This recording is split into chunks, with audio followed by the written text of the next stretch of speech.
Hi there. I see that it's just the three of us. Am I correct? Are there only three people in the meeting? It looks that way, ma'am. Oh, here comes more people. It might be that the link just went out a little late.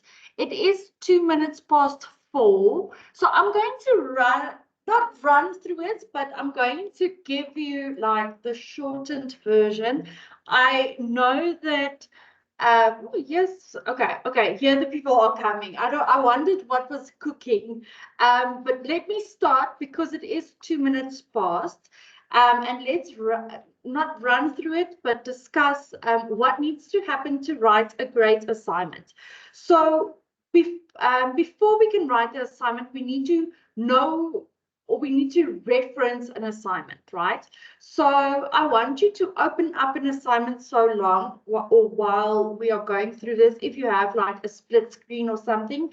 Otherwise, I am going to use an example from 275, right? But it's not necessary that you do it as well. It is going to be applicable whether you have um, an open listen, I'm trying to do too many things at once. Okay, focusing. Whether you are following along or whether you have an essay open, you will be able to follow either way, right? We are going to define the features of good writing. We're going to determine the purpose of an academic writing piece, and we're going to look at formatting and writing a proper, well-developed, clearly connected essay into paragraphs. Okay, so like I said, please open up an assignment if you have one, if you are struggling with a specific one. I'm going to use this one from 275. It has already been submitted, right?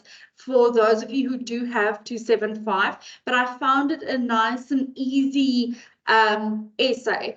So it should usually have notes and instructions to the students on the length, what the style should look like, what the structure is, the references and the marking guide, right?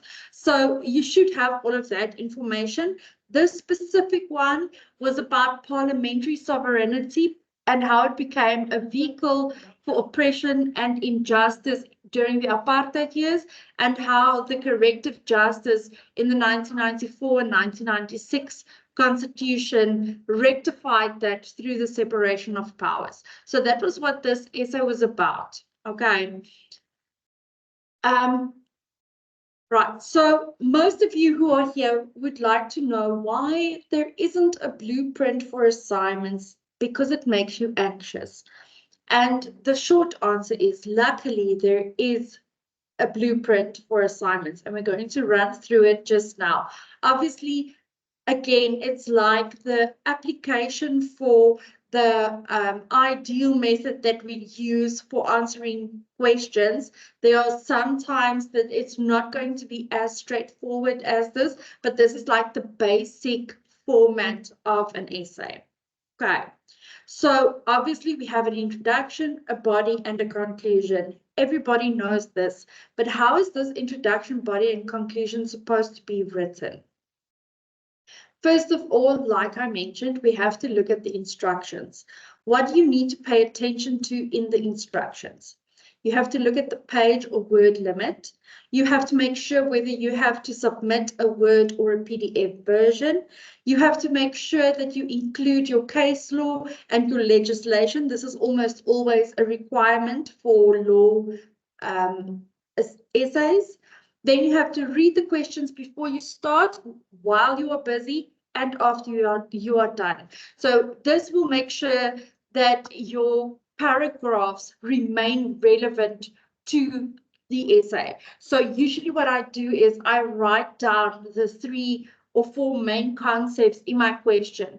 For instance, I would have my laptop open, I would have a desk pad next to me, and on that desk pad for this particular essay, I would have made the notes sovereignty of the parliament, 1994 oppressive legislative branch, and then separation of powers equals judicial, legislative, and executive, so that I know exactly what to reference to.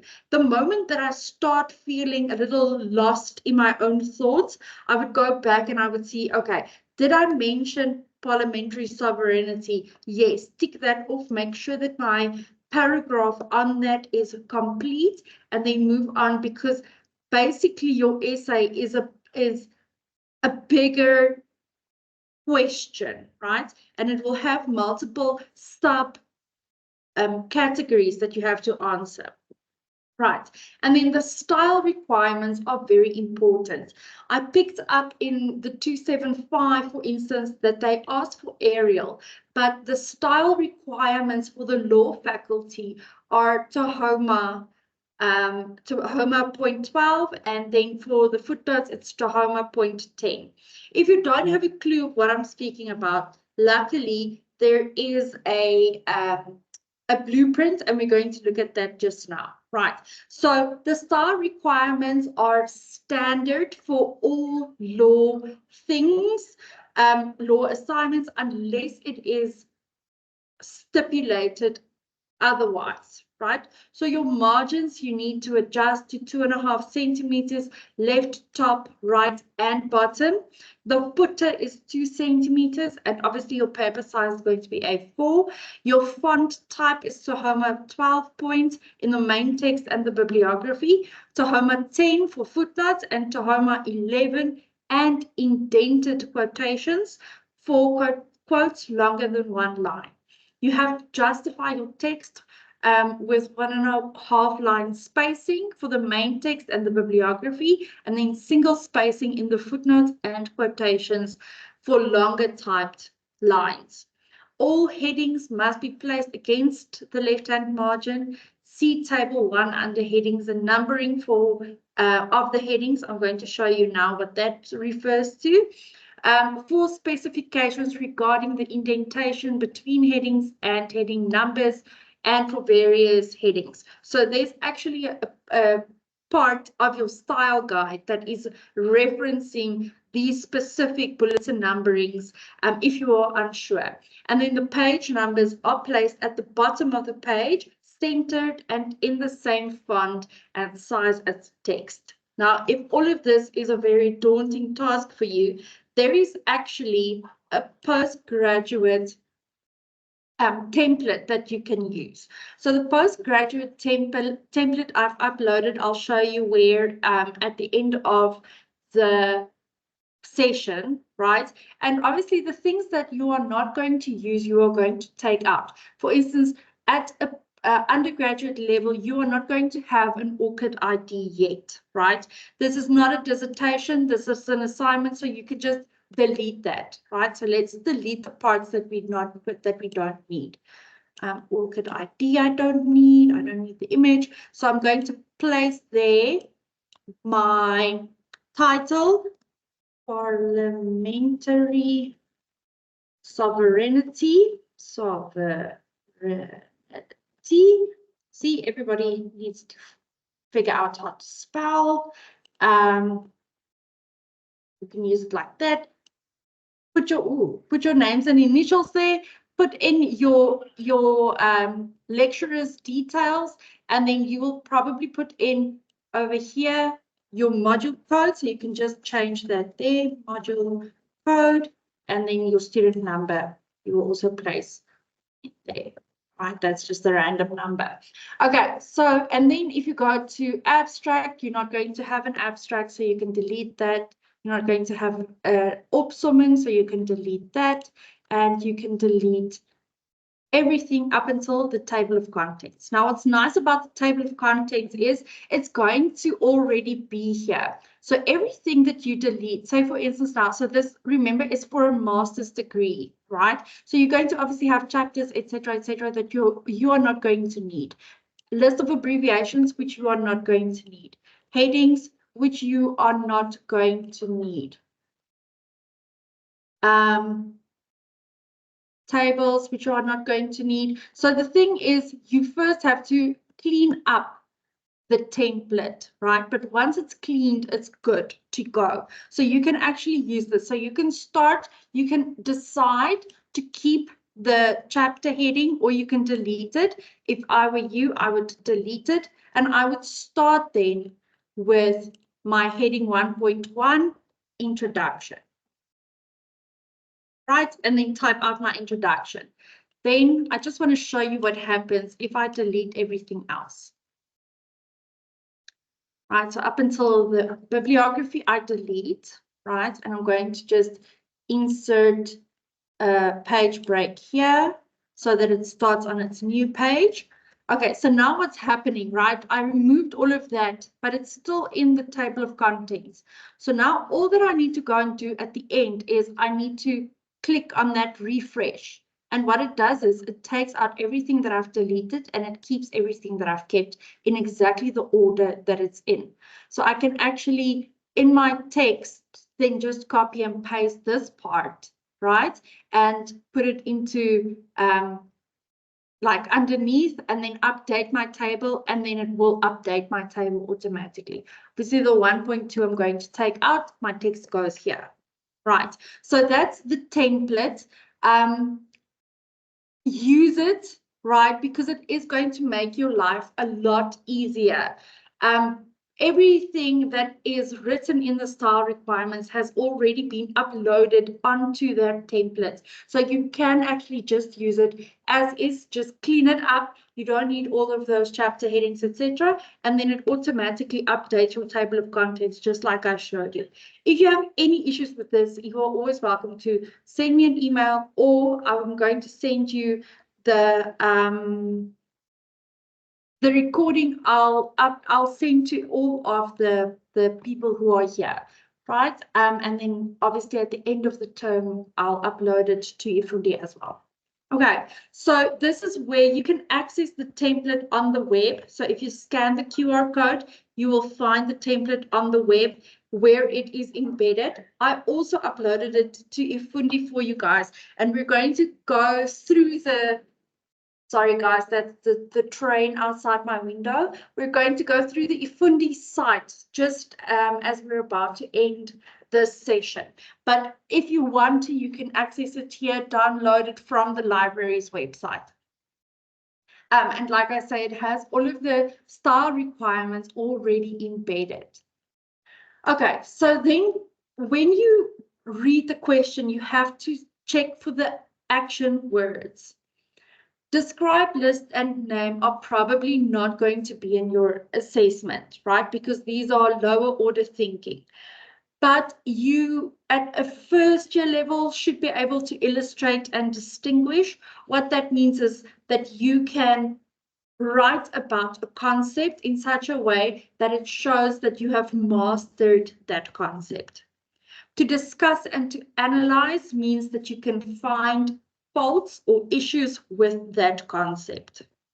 To evaluate, to give your opinion, or to criticize is to form your own opinion related to your discussion, right? So the illustration as well as the analysis that you did. So this is going to be a first year, this is going to be a second year, this is going to be third year, and then a final year is going to have to advise, solve, apply, or give an overview or integrate multiple topics into one essay. Okay, so as you progress, it's going to get more difficult, but it's always going to start with distinguishing and analyzing. Then it's going to go to criticizing or critiquing or evaluating, and then it's going to be probably advise or solve this legal issue using the term that you have illustrated. And then finally, if there are more than one or two issues, then you are going to have to integrate those issues into a synthesized argument.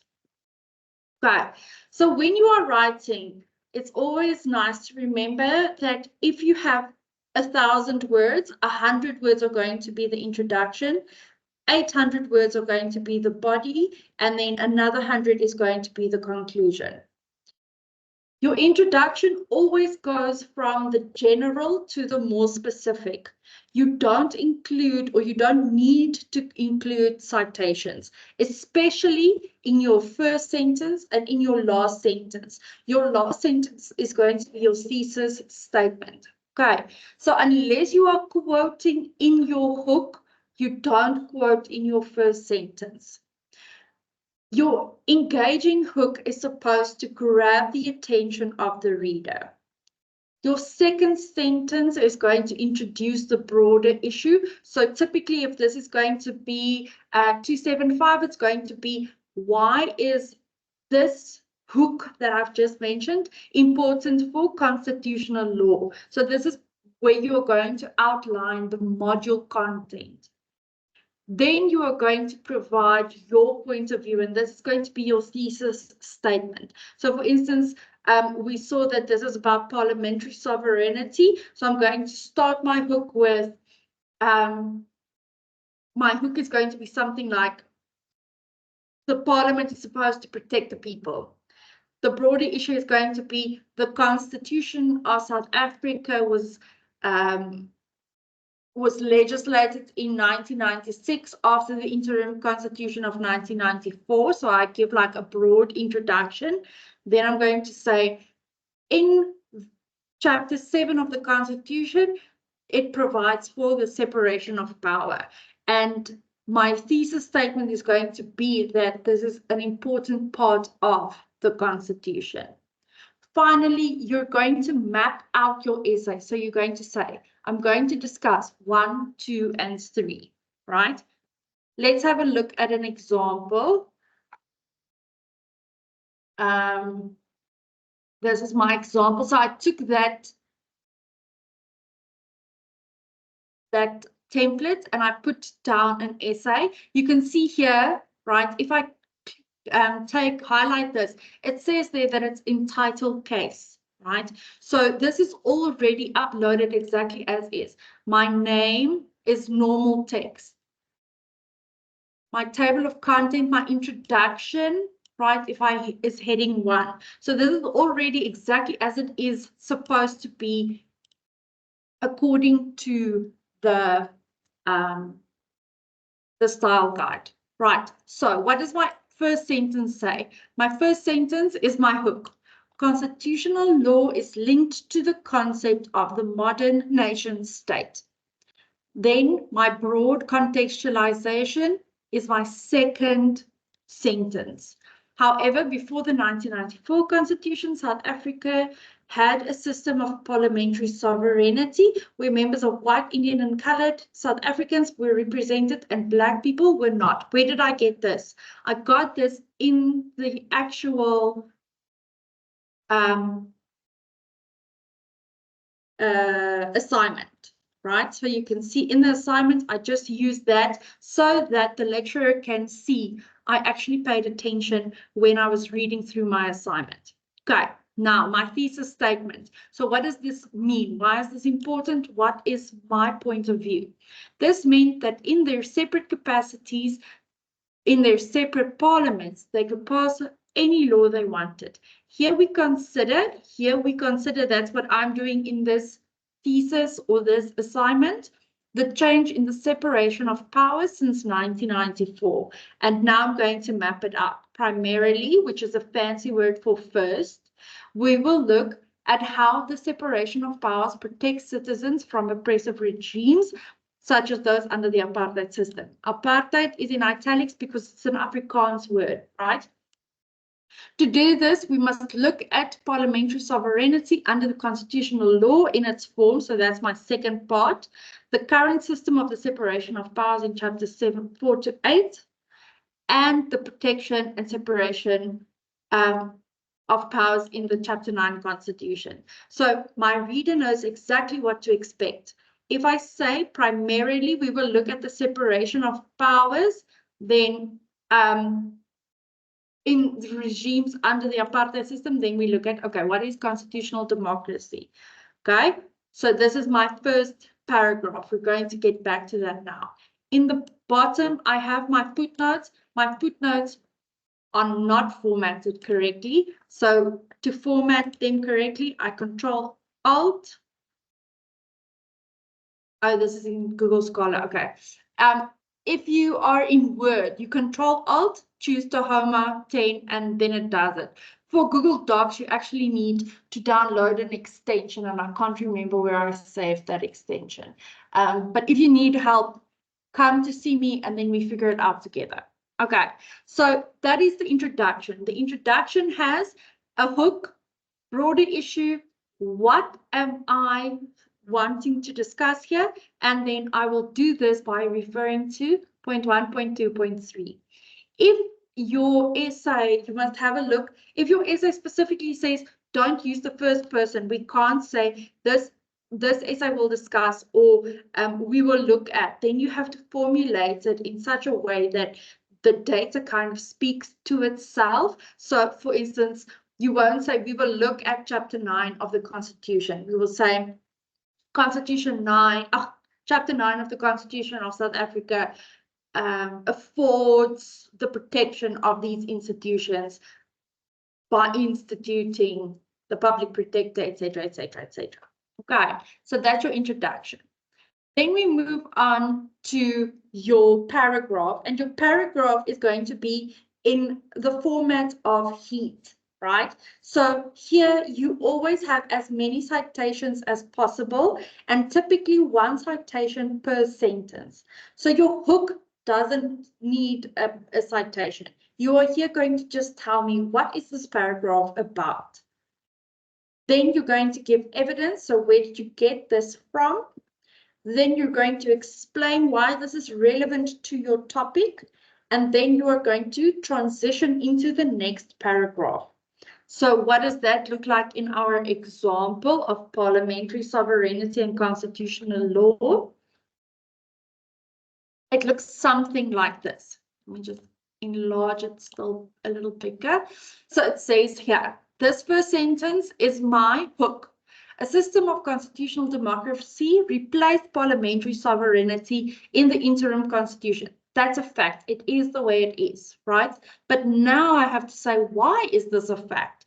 And usually this is going to be at least 2 sentences. So according to Dube, and Dube is mentioned here at the bottom, the branches of government are, right? And now you see what the importance is of using Grammarly. Are a part of an exercise to ensure the quality of power among the executive, judicial, and legislative. Then my explanation is as set out in section 44, National Assembly, blah, blah, blah. And then I have to transition. My next paragraph is going to be analyzing the provisions of the 1996 Constitution. So the separation of powers is further called the core of constitutionalism, as it aims to protect fundamental human rights by enforcing checks and balances as described in chapters 4 to 8 of the Constitution. Okay, so all of this I wrote without using Grammarly or anything. You can see there are still some issues, right? If you have Grammarly, it's a great tool because it is an extension that you simply have here, right? And you can pre-select all of your settings, okay? The problem with this one is it's still in US English, and that's why it picks up, where did I see the nationalization, I think, was with an S. Is the S what is used in a research assignment? Yes, it is. Okay, so for instance, and it's going to add the Oxford comma or on, right? So you can physically just right click and accept or choose, right? If you don't have Grammarly or you don't have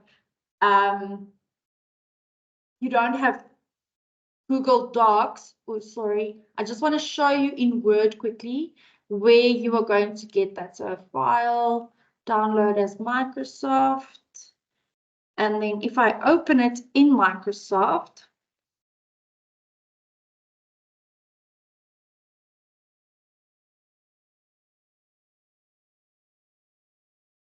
you are going to go to review, and you're going to go spelling and grammar. Make sure here at the bottom when it is your essay that you have clicked on UK English. So you say okay, and then you say spelling and grammar, spelling and grammar. And then the editor will actually pick up everything that is incorrect according to its memory, right? So then you have to say, okay, I'm going to, if it's Salala, which is the lecturer's name, and that is something that needs to be like that. You can either add it to your dictionary, or you can say ignore all of the word Salala. And it actually does that. It gives you an editor's score. So your spelling is fine, your grammar is fine. What about my clarity? If I click on that, it says constitutional law is linked to the concept, and this clarity is because it doesn't know what is linking. So this can actually be better. Constitutional law is linked.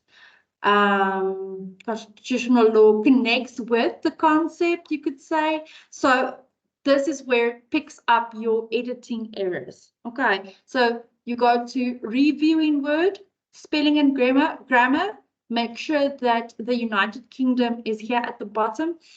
You can also pick your thesaurus, and it will actually tell you where to pick up like issues of conciseness. So essentially 2 can just be 2, and then if you click on that, it changes it automatically as a result of, because of. Now if I go back, I can't find it now, but it changes it automatically. Okay, so you can do it like that. So the thesaurus and the spelling and grammar are very good tools to use. Okay, right. So let's quickly go back to our slide. Right, so we have hook, evidence, explanation, transition, and you do one of these for each of the points that you identified here. So for point 1, you'll do hook, evidence, explanation, transition into, and that's where you start mentioning your point 2. Hook, evidence, explanation, transition into point 3. Hook, explanation, evidence, explanation, transition into, and then we get to the conclusion. So now the conclusion again, where we have been working very specifically, remember our last sentence of our third body paragraph is going to be something like the chapter 9 institutions are extremely important for the democracy of South Africa. Okay, so that's very specific. Now we have to make it general again. How do we do that? So we start with, what is this paragraph about? Without the chapter 9 institutions, we cannot have a sovereign democracy or the separation of powers. We recap our main points. So what was our 3 points that we mentioned in this essay? We explore further implications. Okay, so what is, for instance, in this essay, the implication of a majority vote for one party within the parliament? Does that mean that the separation of powers is under threat because the executive branch and the legislative branch is now one thing, or not? You know, so that's something that can be explored further. And then a compelling final statement. So that compelling final statement, the example here that I wrote, remember now, this is just an example. So if you need anything, right, so I formatted, if I look here, it says normal text, right? So if I click on that and I say it needs to be heading 1, it will format it according to heading 1. Same goes for my paragraph 4, normal text, heading 1. And these heading styles are already according to the necessary style for my style guide. Now, if I go here, table of contents, I click on table of contents, I click there, it brings in all of my my headings, right? The analyzing is just here because my Grammarly is still on American English. Okay, so let's just have a look then at my conclusion. Given South Africa's history of political and social oppression, the ensurance of the separation of power is essential to our constitutional democracy. So basically, I answer my own hypothesis. Chapter 4 of the Constitution outlines the legislative. So that whole blue part is everything that I've already said. So it's just like a little summary of my essay. And you will also find that I haven't written any or included any references, because in your conclusion you are not supposed to give out any new information. All of your new information is supposed to be in your essay above, right? So this is basically just a recap.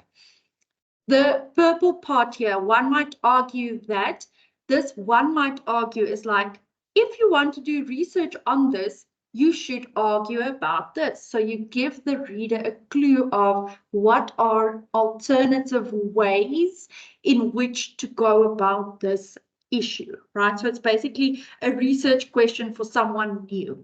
And then your final sentence is supposed to make your reader wonder about the topic. So it's supposed to like leave a lingering mark in the mouth of your reader.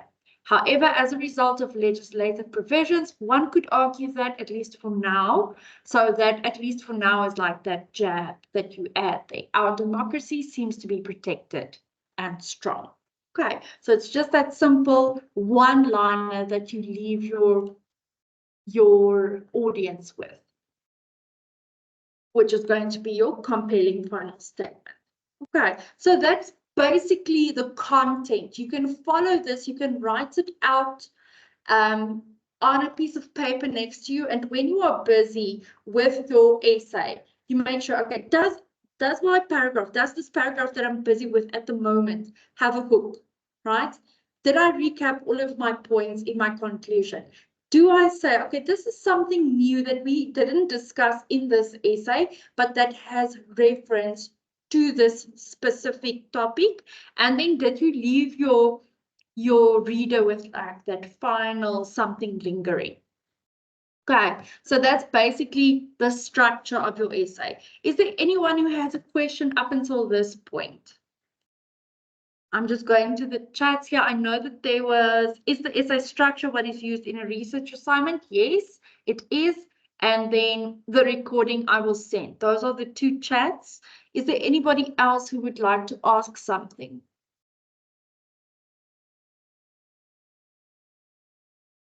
Going once, going twice.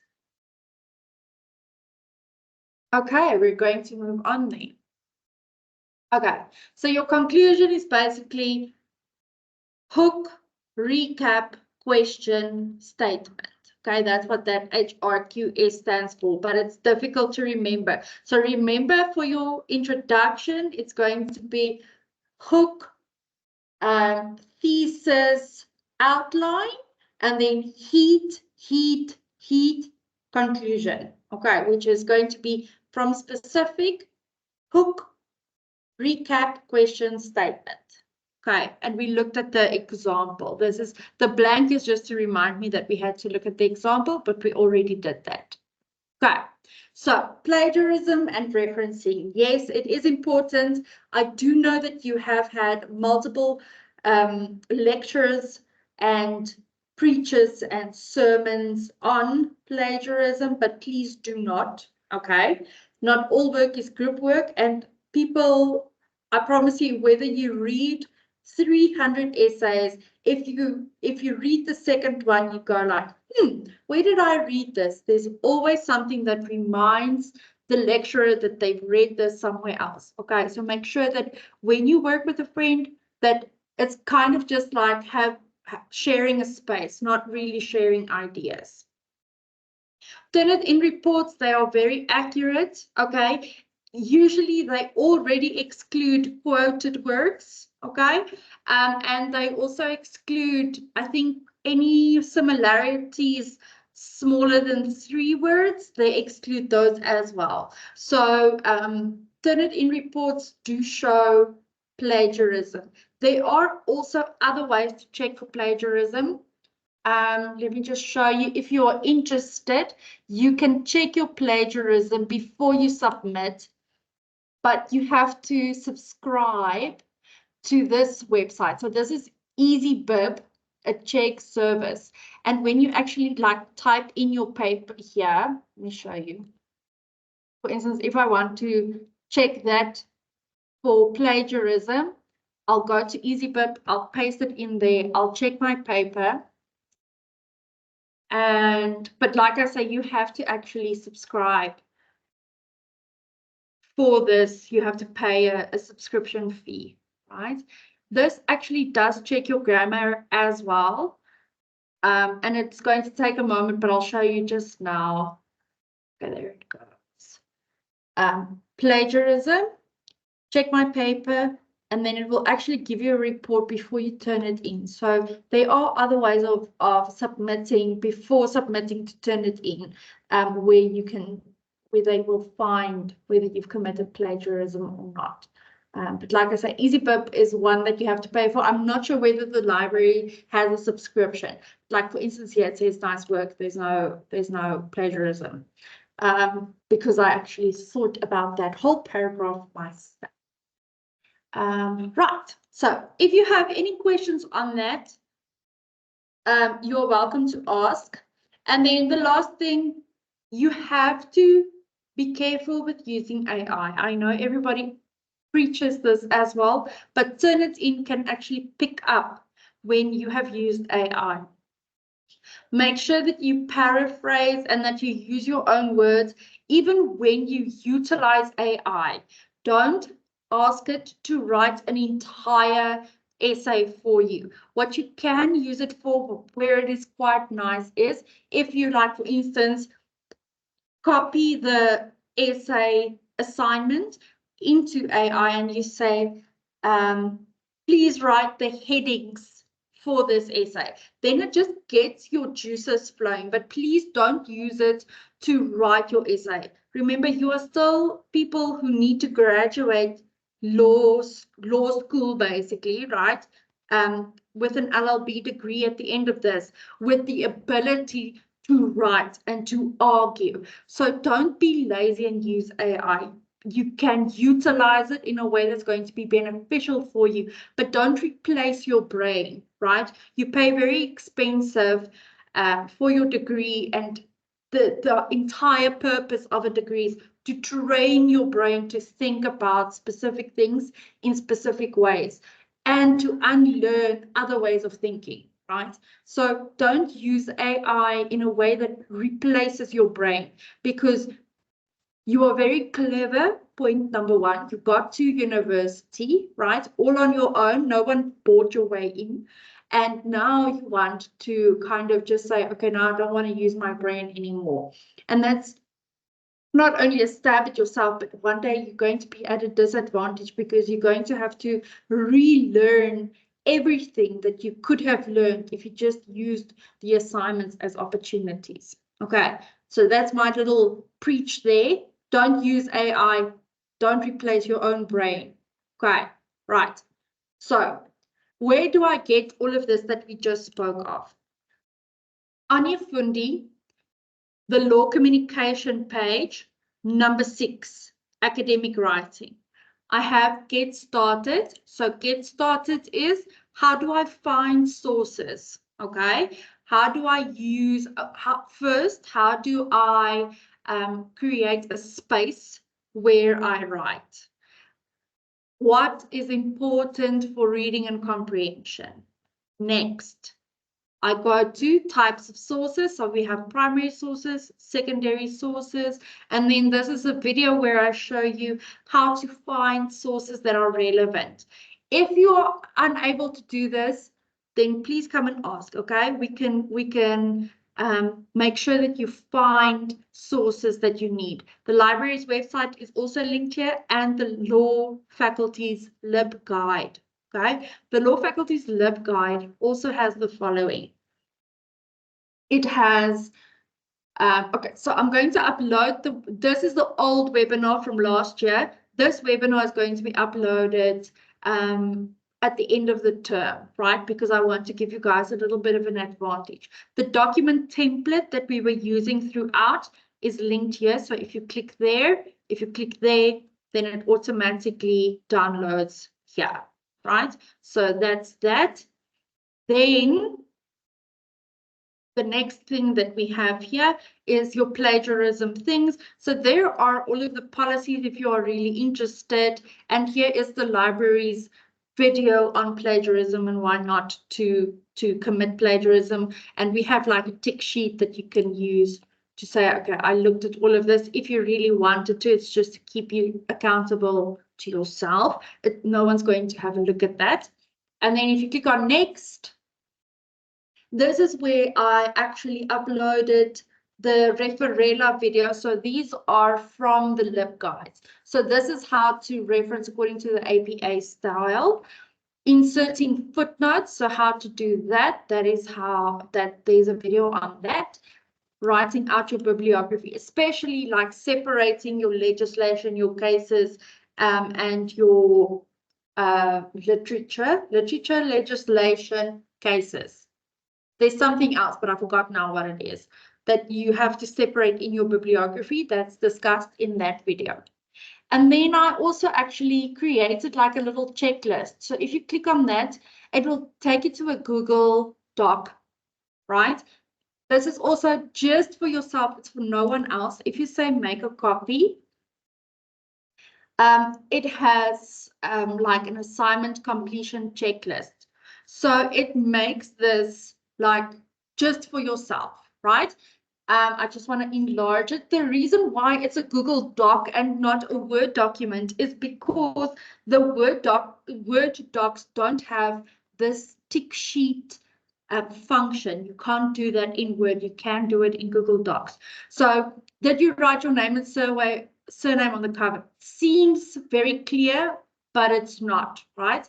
If you tick there, it actually crosses it out. Student number is there, module code, the name of lecturer, and date of submission. Okay, so I did all of that. Okay, next thing.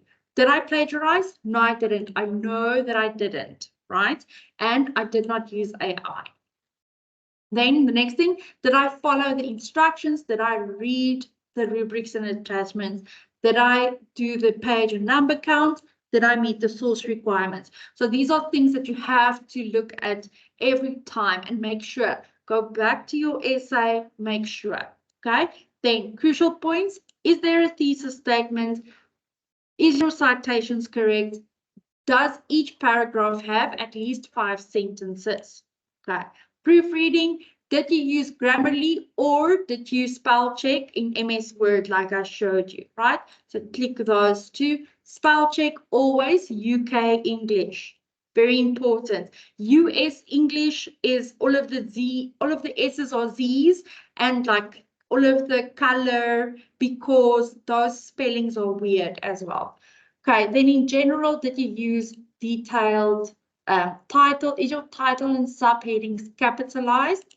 So if you actually go to capitalize my heading, you can actually type in your heading here, use APA style, and then it formats it for you without, like capitalizing it correctly if you are interested in at all, So that is a tool that you can use. Then your assignment completion, is your spacing fine? Did you use the correct font? Is your footnotes, especially the indent, correct? Is your length correct? Is your title correct? Introduction paragraph, body paragraphs, conclusion, and then your in-text citations. So always make sure that you have dates for your texts, right?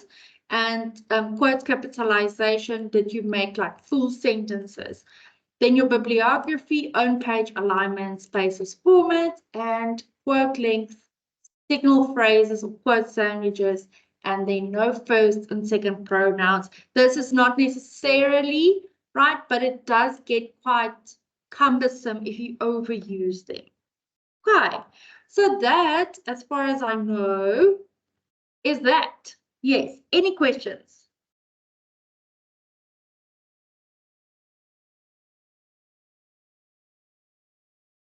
Okay, if you want anyone to proofread your work, you are welcome to contact me, or if you are a Mafeking student, Ms. Presh Preme, or if you don't like either of us, you are also welcome to use the CText services that are available on all campuses, okay?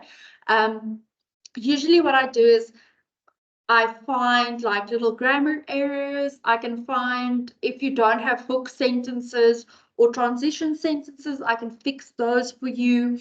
So if you want someone to help you, but the thing is writing gets better the more you practice. I know that you guys are under a lot of pressure because you have lots of assignments due before the start of the exams and things, but the more you write, the easier it becomes and the better you get at it, okay? But please, if there's anything that I spoke too fast about or you want extra help with, even if it's just like source finding or whatever, we figure it out together. If you need help with anything else, you are always welcome to email me. So that is Ms. Presh Premi. She is on the Mafeking campus, and that's what I look like today. I don't look like that. That's why I didn't put on my camera, but you're always welcome to come and have a look at what I look like today or any other day of the week. My door's always open unless I have another student, but I do prefer that you guys make appointments just so that I can be prepared for what you want to discuss on that particular day. Okay, if there are no questions, you are more than welcome to enjoy the rest of your evening. If there are questions, you can stay behind and then we can have a quick chat.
Okay, great. I thought that was a question, Kobe. So yeah, it's perfect. If you struggle with anything, I'm always here. I'm in the big white law building in room G26, and I'm always willing to help. So if that is all, then I'm going to leave you guys. And I will see you whenever you pop in or in the next webinar that we are going to host. Goodbye.